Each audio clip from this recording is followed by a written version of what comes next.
news now from Kolkata, and a shocking story from there where a family had to get an ice cream freezer to their home to preserve the body of their loved one who had died just hours after he was tested for COVID and some 30 hours before the test results were ready. Let's go across to Monideepa now for more. And Moni, I can't imagine the horror of the family to, preserve the body in this manner. And this is because no death certificate was issued by the doctors till those COVID tests came in. That's right, not just the family, the immediate family, but the entire apartment building in which this family lived and underwent this horrific experience.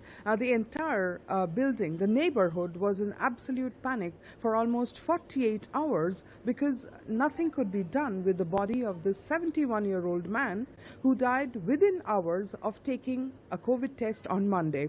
This is on Amherst Street in central Kolkata. The 71-year-old gentleman had a cold and a cough. A doctor came, checked him out and said, go get a COVID test done, which he went. He was well enough to go to a lab and get a test done. Came back home, and within hours, he may have had a heart attack, or for whatever reason, he passed away. This was around 3 o'clock on Monday. Now, after that, the doctor was called back in. The doctor came in a PPE suit, but refused to give a death certificate, saying that until he had the COVID result, he couldn't do it. And so the family started approaching the police, the health department, the civic authorities, the MLA, the councillor. I mean, they just called everybody that they could for help, but got none.